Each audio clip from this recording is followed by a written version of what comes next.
Thank you for watching. Let's continue. We are uncovering 20 remarkable crops that refuse to be forgotten. Some once nourished entire villages. Others were so dependable, families staked their winter survival on them. They may look old-fashioned, but in our fragile food system, they might just be the most intelligent vegetables you can grow. They may be the most resourceful vegetables a gardener can cultivate. In the rolling farmlands of Pennsylvania, where Amish communities have worked the soil for centuries, one tomato earned a reputation so enduring it became a cornerstone of their kitchens: the Amish paste.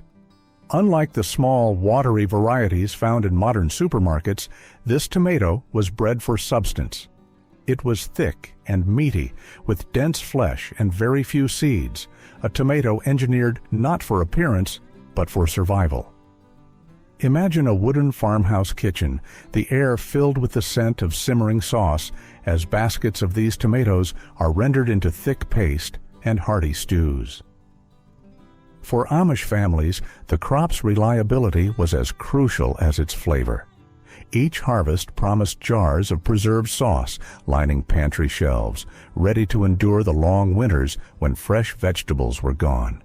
It was more than food, it was comfort, tradition, and resilience sealed inside glass. This heirloom also tells a story of preservation against the odds. For generations, farmers saved its seeds by hand, resisting the industrial demand for uniform, hybrid crops.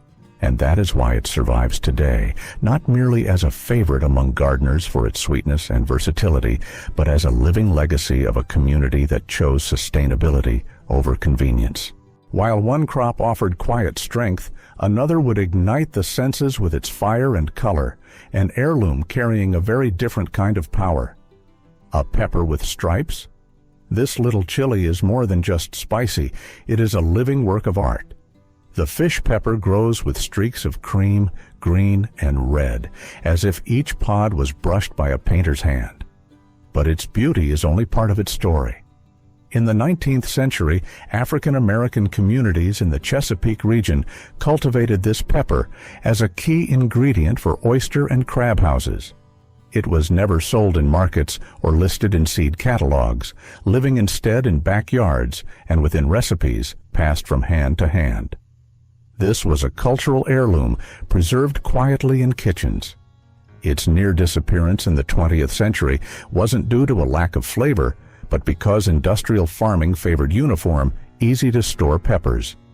The fish pepper was too bold, too different, and nearly vanished entirely. What made it so special was its versatility.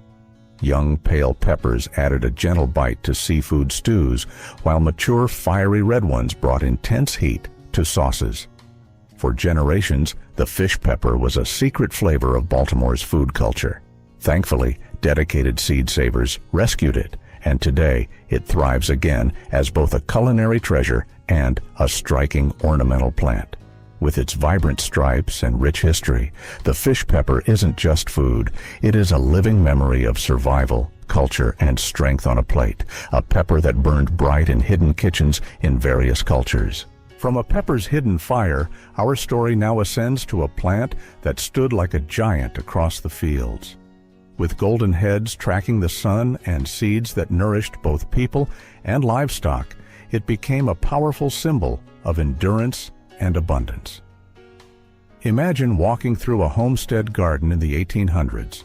One plant would have loomed above you, the mammoth gray sunflower. Reaching heights of up to 14 feet, with golden heads so vast they could rival a wagon wheel, these were far more than simple decoration. They were companions in survival.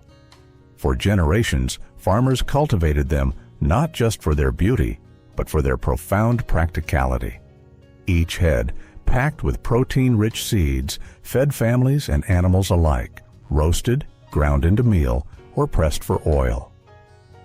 In lean times, families even brewed the roasted seeds as a substitute when coffee was scarce. The strong, woody stalks could serve as rudimentary fencing, while the towering plants offered shade to the beans and cucumbers below. A sunflower patch became both a pantry and a protector. But perhaps its greatest story is its resilience. Despite the rise of uniform hybrid crops, this giant heirloom survived, passed down by seed savers who understood its value.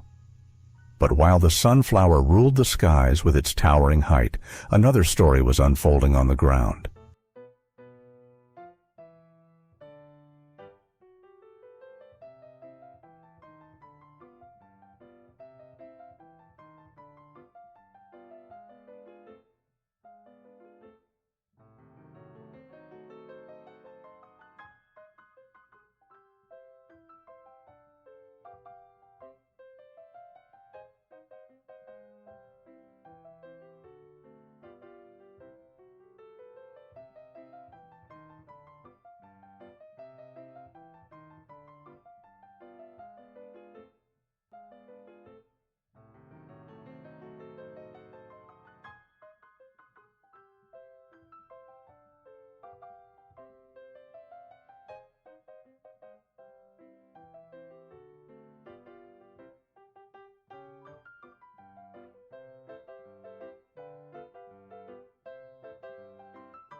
Its vines climb and curl with the same defiance that has carried them through centuries. Beneath them, another quiet survivor lies waiting, green on the outside, but concealing a golden heart within. This is the long pie pumpkin, a vegetable proving that resilience can be stored all winter. Shaped like an oversized zucchini, this plain-skinned heirloom holds one of New England's most trusted secrets. A pumpkin that stores for months and only grows sweeter over time. But beneath its unassuming skin lies one of New England's most reliable survival foods, a crop prized not for its flash, but for its endurance. In the 1800s, New England families depended on long pie pumpkins to see them through the harshest winters. While most pumpkins spoiled quickly, these kept for months in cool cellars, stacked in neat rows like insurance against hunger. The longer they rested, the sweeter their flesh became, making them perfect for the pies and stews that warmed households when snow sealed the countryside. Imagine candlelit kitchens on frigid nights where slices of long pie were baked into golden desserts that brought comfort and calories when both were desperately needed. Beyond the dinner table, their ability to last told a deeper story. These pumpkins were carried across generations because they could be trusted. When other squashes failed, the long pie endured. And while modern supermarkets shifted toward rounder, standardized varieties, this heirloom survived thanks to gardeners and seed savers who recognized its quiet strength. It remains a favorite among homesteaders and chefs, proof that beauty in vegetables isn't always about appearance, but the story of survival they carry. And while the pumpkin guarded its sweetness deep into the winter months, its legacy continued to spread across different parts of the world. Even as the pumpkin guarded its sweetness deep into the winter months, another treasure lay hidden beneath the soil, sending up vines that offered both nourishment and healing. This was the Beauregard sweet potato, a crop that transformed humble gardens into stores of abundance. First bred in Louisiana in the 1980s, this sweet potato variety quickly spread across the world for one simple reason: abundance. A single plant can yield up to 10 pounds of tubers, making it one of the most generous vegetables ever cultivated. But what makes the Beauregard truly remarkable is its versatility. Its deep orange flesh is rich in beta-carotene and natural sweetness, making it a staple for pies, fries, and roasted dishes. Yet even above the ground, its vines and leaves are edible, offering families a steady source of greens when other vegetables are scarce. In times of hardship, this meant nothing went to waste. Both the roots and the foliage could sustain entire households. During droughts and poor harvests, the Beauregard proved its hardiness by thriving in soils where other crops struggled. Farmers came to see it as a kind of natural insurance policy. In lean years, sweet potatoes meant survival. Through centuries of cultivation, it continues to embody nutrition and endurance, carrying the wisdom of the past into modern farming. Whether feeding a family in the South or sustaining communities abroad, the Beauregard carries the timeless lesson that strength often hides beneath the soil. And while the sweet potato nourished families with both root and leaf, it became a cornerstone of survival in many regions. Yet, as the sweet potato sustained families with both root and leaf, another heirloom had already established itself, one that conquered winter by thriving both above and beneath the soil.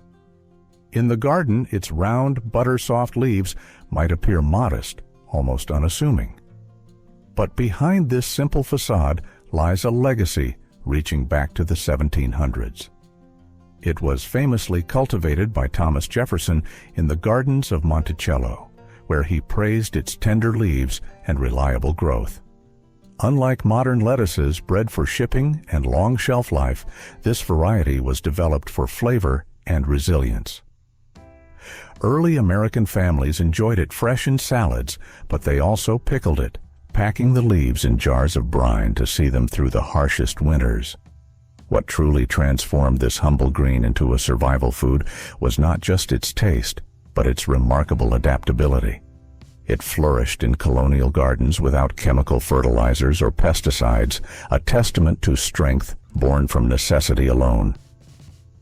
Centuries later, growers still prize it for these same reasons: tenderness, reliability, and a history connecting the dinner plate directly to America's earliest farms.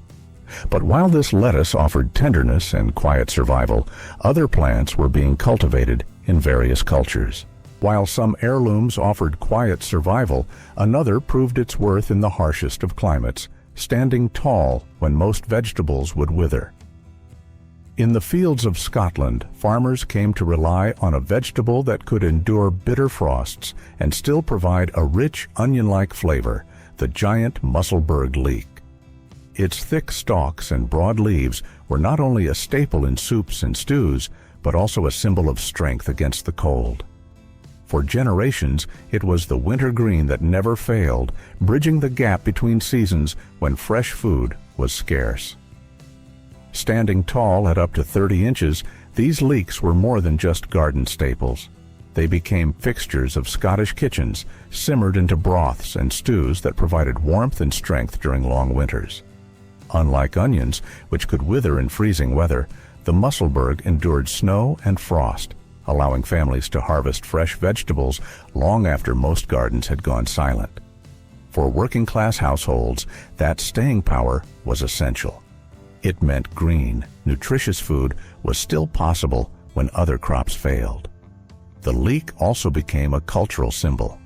Its mild, sweet flavor was celebrated not only in Scotland, but across the British Isles, where it found its way into traditional recipes like cock-a-leekie soup.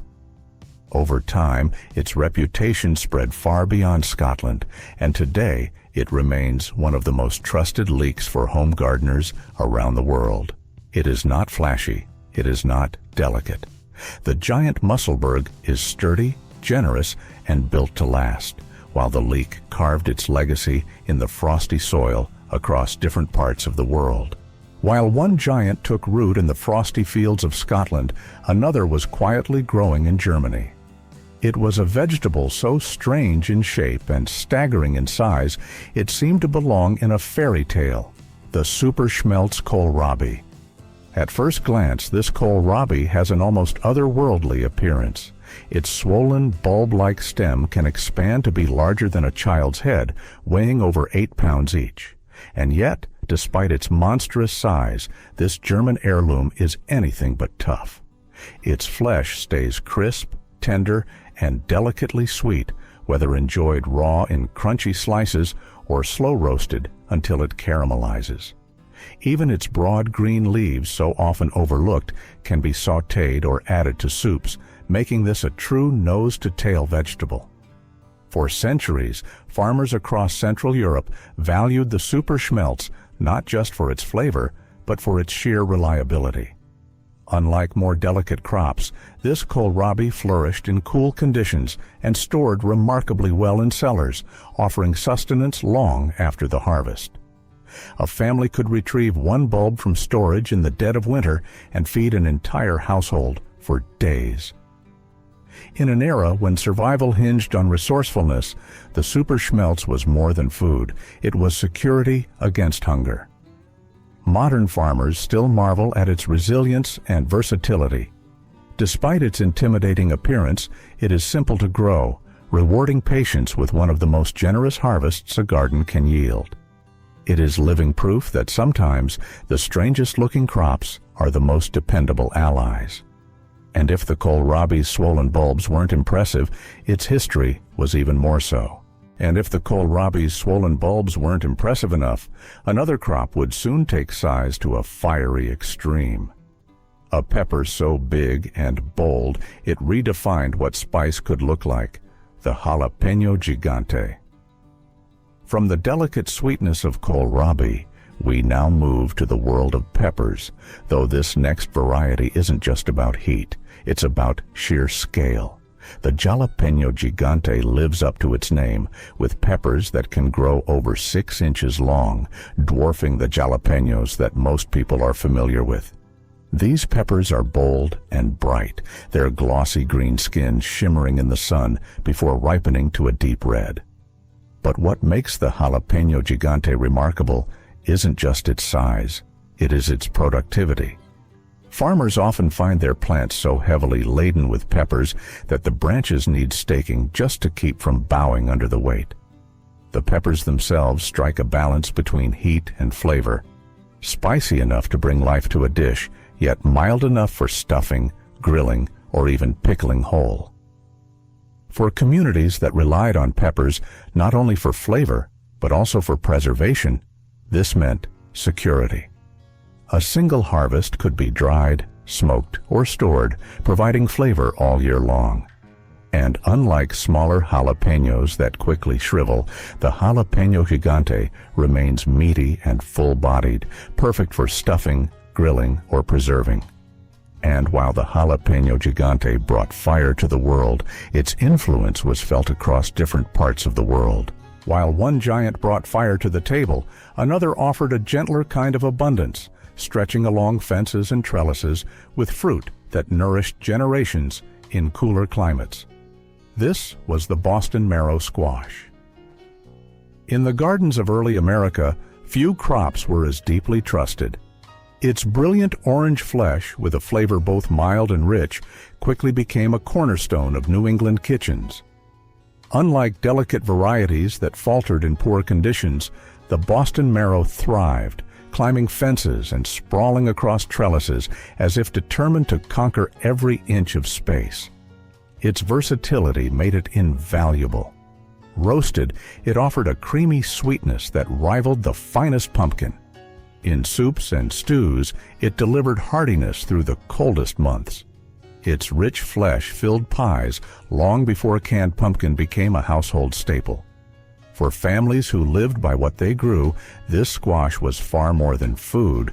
It was comfort, warmth, and resilience. Its reputation spread rapidly during the 19th century, when seed catalogs praised it as a squash of remarkable excellence. Farmers embraced it not only for its taste, but also for its storage.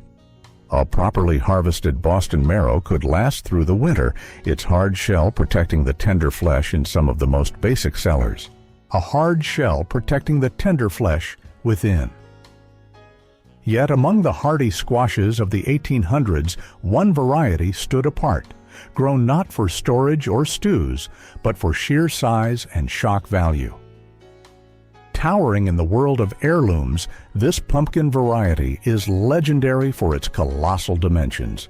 Under the right conditions, it can easily tip the scales at well over 200 pounds, dwarfing ordinary pumpkins and transforming a humble garden patch into a carnival of giants. Thank you for watching. Let's continue. We have seen these titans swell at astonishing speeds, gaining up to 40 pounds a day in peak conditions. Their rapid growth is more than spectacle. It is biology pushed to its very brink. Farmers didn't just grow these pumpkins for food, they grew them for pride, and they still do. From county fairs to global weigh-offs, competitors crown champion growers each season. The current world record stands at an astonishing 2,749 pounds, grown by Travis Ganger of Anoka, Minnesota. With smooth orange skin and a footprint that can rival a bathtub, the Atlantic giant remains a spectacle. But behind its monstrous size lies a practical purpose.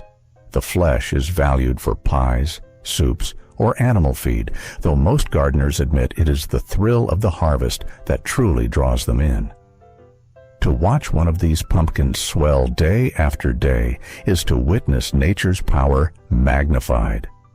But while the Atlantic giant spreads across the ground like a sleeping giant, its cultivation varies throughout different traditions.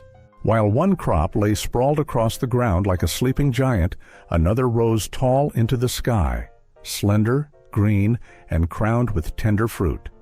This was the cowhorn okra. In the warm fields of the American South, this heirloom variety grew proud and tall, stretching up to 8 feet into the air like green spires reaching for the sun. It is named for its long, curving pods, which perfectly resemble the shape of a cow's horn.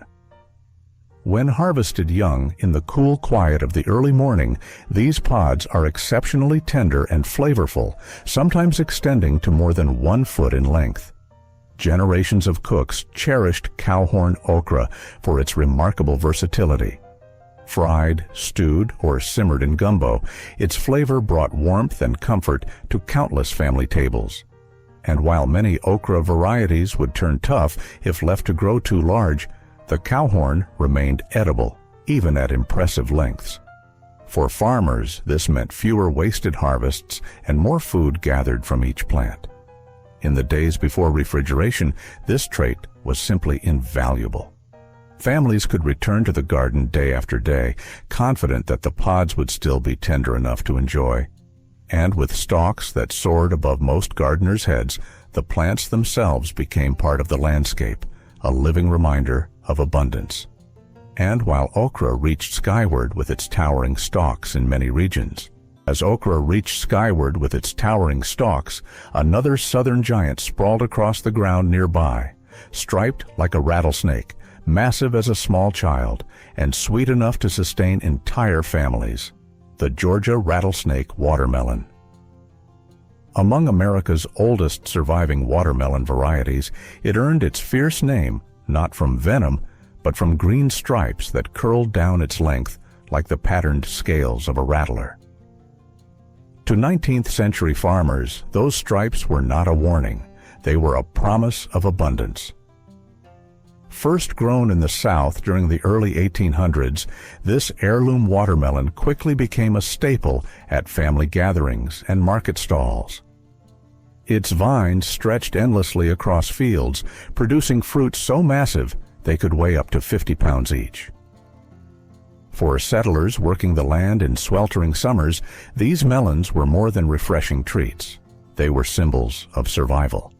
Sweet, hydrating, and filling, the Georgia rattlesnake helped sustain communities through heat that withered less hardy crops. But what truly set this watermelon apart was its longevity. While many melons spoiled within days, the Georgia rattlesnake was famous for storing for weeks without losing flavor. Families kept them cool in root cellars, slicing them open long after harvest, tasting summer even as the first frosts arrived. It was a gift bridging the seasons, a fruit with endurance in its very flesh. Through the years, seed savers have preserved the Georgia rattlesnake not just for its flavor, but for its place in American agricultural history. To cut into one is to taste the persistence of those who coaxed sweetness from unforgiving soil. But while the watermelon promised sweetness and abundance, its journey was not the same in many regions. But while some crops promised sweetness and abundance, another humble root thrived on an entirely different strength. Cold, versatile, and valued as much for its greens as its roots, the purple-top white globe turnip became a cornerstone of survival through generations of hardship. Not all legendary crops earned their fame with size or sweetness. Some, like the purple-top white globe turnip, became icons of sheer endurance. This round white root, brushed with a blush of purple where it meets the sun, may look unassuming, but for centuries it has been one of the most reliable crops in a farmer's arsenal. Cold hardy and quick to grow, this turnip flourished in climates where more delicate vegetables failed. When early frosts swept the fields, families could still count on rows of purple tops to survive, their roots swelling beneath the soil while their leafy greens provided another valuable food source. In fact, the greens were often just as treasured as the root itself, sautéed with onions, stewed with broth, or eaten raw for a sharp bite of flavor. This dual harvest made the turnip indispensable to households trying to stretch limited land into year-round sustenance. Historically, the purple top was more than just a peasant's food. In times of war and famine, armies and entire communities survived on turnips. They stored well in cool conditions, feeding families through harsh winters when other supplies ran scarce. During the infamous turnip winter in World War I Germany, it was hardy varieties like this that held starvation at bay. Yet, despite its reputation as a survival food, the purple-topped white globe never disappeared from kitchens. Its mild, slightly sweet root is versatile, roasted, mashed, or pickled, and its greens bring a burst of nutrition to any meal. Farmers and gardeners continue to plant it today, not only for tradition, but because reliability never goes out of fashion after sustaining nations through periods of intense struggle. From the crops that sustained nations through famine, the spotlight shifts to a beet so massive and vividly colored it seemed to defy nature. This was the mammoth red Mangle beet, a crop that nourished not only families, but entire herds of livestock. Few plants embody abundance quite like this heirloom beet. True to its name, it grew to colossal proportions, and roots weighing more than 20 pounds were not uncommon. In the 1800s, farmers were often seen standing proudly beside their harvest, a single beet almost as large as a child. These giants, however, were not grown for show. They were lifelines. The mammoth red Mangle was a dual-purpose crop, feeding both people and animals. While its sweet, earthy roots could be roasted, mashed, or preserved for the family table, their most famous use was sustaining livestock through long winters. Farmers relied on them to keep cattle, horses, and sheep well fed when pasture land turned barren. Entire barns were stocked with these massive roots. Without them, survival on many homesteads would have been far more precarious. But the Mangle was not only about sheer size. Its leafy tops were edible too, offering a nutritious green that could be sautéed with onions and butter, a simple hearty dish that stretched family meals. For households with limited resources, the Mangle provided food from root to leaf, ensuring nothing went to waste. Beyond their practicality, these giant beets carried a sense of wonder and grit. Children marveled at their size, travelers noted them in journals, and agricultural fairs displayed them as symbols of nature's generosity. Across generations, heritage growers have treasured them, not just for their remarkable yields, but as living reminders of a time when farming ingenuity met necessity. And just as those crimson roots sustained both people and livestock, their impact was felt across different parts of the world. While crimson roots sustained both people and livestock, another crop was emerging, with a shape as unusual as its flavor. Broad and ear-like, it offered sweetness, versatility, and the ideal vessel for stuffing. In the dense summer gardens of Eastern Europe, one vegetable stood out, not for its heat, but for its sheer generosity. The elephant ear sweet pepper gained its name from the massive, floppy fruits that hung from its stems like scarlet banners. Each pepper could grow up to 8 inches long, its broad, wrinkled walls curving into shapes that looked almost too large for the plant to support. Unlike thin-skinned peppers that collapse in the heat, these were bred to hold their structure.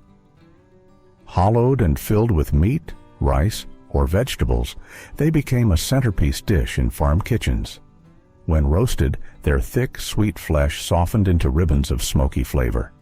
When eaten raw, they delivered a crisp freshness to salads and bread. In lean times, families could depend on these oversized fruits to stretch meals and fill stomachs without waste. The elephant ear also came to represent a kind of resilience. Hardy and productive, it could flourish in modest soil, delivering basket after basket of oversized peppers throughout the summer season. Farmers valued it not just as food, but as a dependable crop that would yield consistently year after year, even when other vegetables might fail. Even when other vegetables faltered in the long, hot summers of the American South, one crop earned its place as both a garden marvel and a kitchen essential: the Goliath tomato. True to its name, this heirloom variety produces fruit so large they often tip the scales at over 2 pounds each, heavy enough to fill both hands of the gardener who picks them. Their sheer size is a spectacle, but it is their rich, balanced flavor that has kept them beloved for generations. The Goliath is not just a tomato, it is a promise of abundance. Its plants grow tall and vigorous, supported by thick vines that can withstand the weight of their enormous harvest. Unlike many oversized varieties that sacrifice taste for size, the Goliath delivers both meaty, flavorful flesh with just the right balance of sweetness and acidity. Sliced onto bread, it can cover nearly an entire sandwich with a single cut. Cooked into sauces, its dense flesh yields a deep, savory richness that has made it a favorite for both home cooks and market growers. Historically, tomatoes of this caliber represented more than a meal. They were symbols of prosperity. A single Goliath could provide enough slices to feed a family, while baskets of them at the farmer's market drew buyers with their impressive scale. For gardeners, the Goliath was a reliable showpiece, a plant that not only survived, but thrived, producing steady yields throughout the season, a legacy born from a tomato across different parts of the world.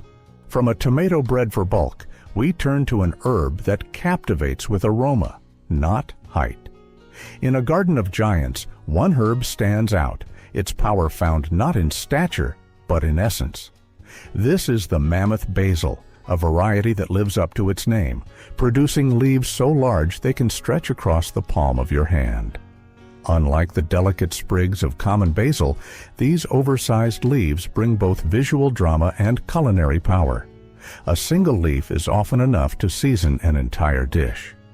But the mammoth basil is not just about quantity, it is about quality. Its flavor is bold and aromatic, carrying that classic sweet clove basil note, but with an intensity that lingers. When torn fresh, it perfumes the air with the unmistakable scent of summer.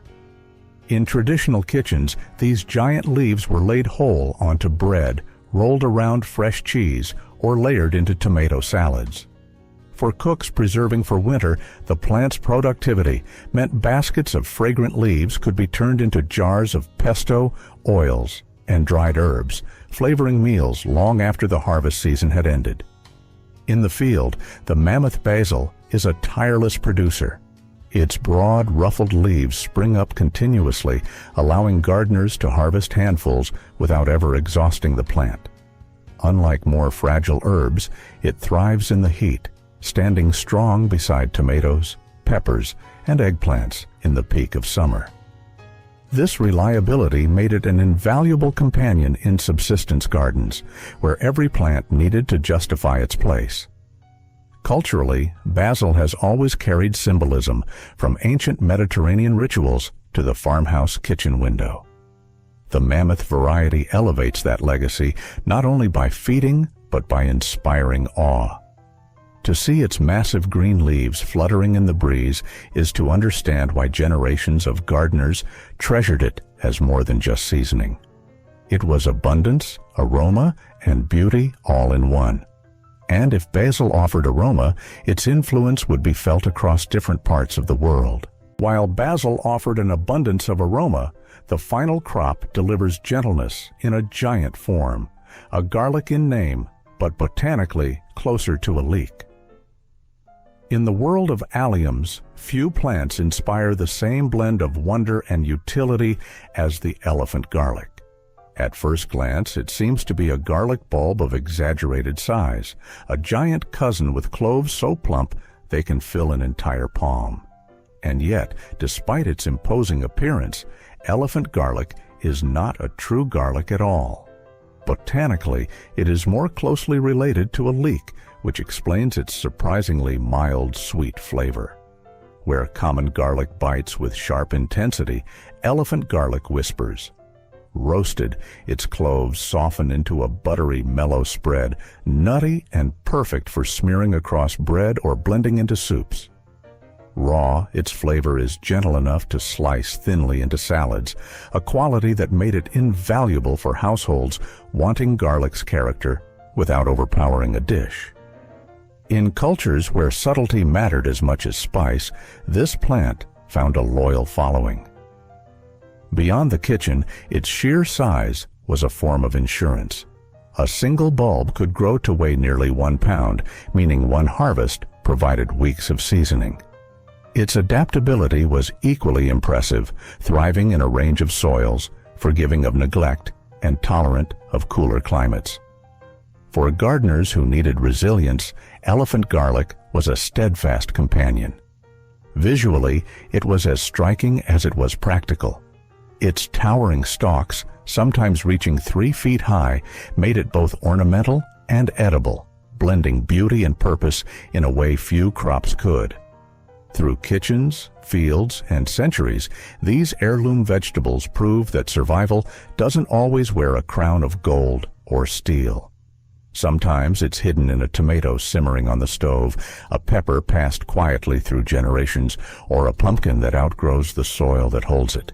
They remind us that food is never just food. It is memory, endurance, and a thread that connects us to those who came before. In a world chasing speed and uniformity, these crops whisper of endurance, patience, and the power of diversity written in the soil. If you enjoyed this journey, make sure to like, subscribe, and turn on notifications. There are many more remarkable stories ahead.